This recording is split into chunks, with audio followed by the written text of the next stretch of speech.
بسم اللہ الرحمن الرحیم۔ السلام علیکم ورحمۃ اللہ وبرکاتہ۔ Welcome to Ashrafi Islamic institute.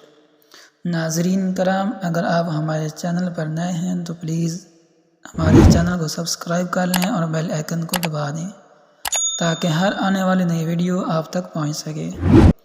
اور اگر آپ ہم سے آن لائن قرآن یا دوسرے اسلامی علوم سیکھنا چاہتے ہیں تو اسکرین پر موجود ہمارے اس واٹس ایپ نمبر پر رابطہ کیجیے۔ جی تو ہم آغاز کرتے ہیں اپنی نئی ویڈیو کا۔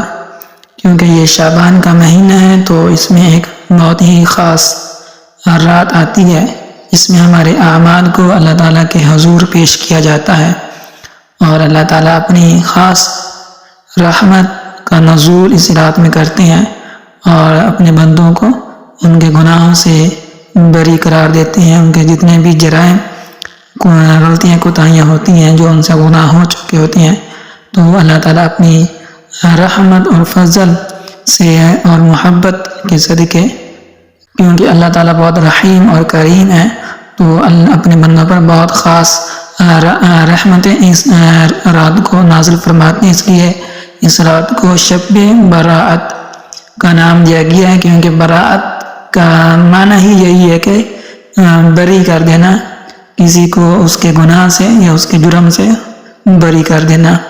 تو اس کے لیے کوئی خاص وظائف تو نہیں ہے، لیکن جو ہمارے بزرگوں سے کچھ نقل شدہ ہیں جن کا وہ زیادہ کثرت سے اہتمام کرتے تھے، تو انہی میں سے ایک میں آپ کو بتا دیتا ہوں کہ اس رات کو 2 رکعت نفل حاجت کی نیت سے پڑھ لیں اور ہر سجدے میں سبحان ربی الاعلی، اس کے بعد لا الہ الا انت سبحانک انی کنت من الظالمین، یہ آیت کریمہ، اس کو 40 بار ہر سجدے میں سبحان ربی الاعلی کے بعد 40 بار اس آیت کریمہ کو پڑھیں۔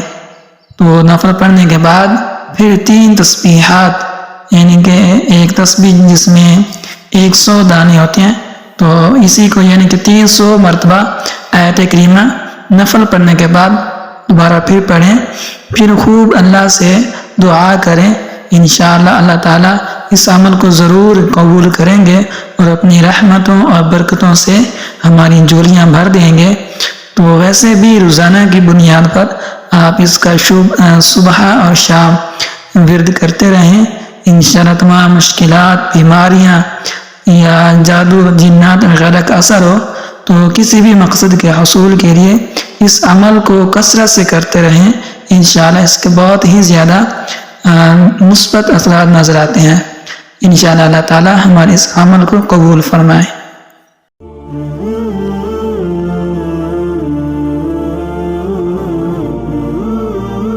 اشرفی اسلامک انسٹیٹیوٹ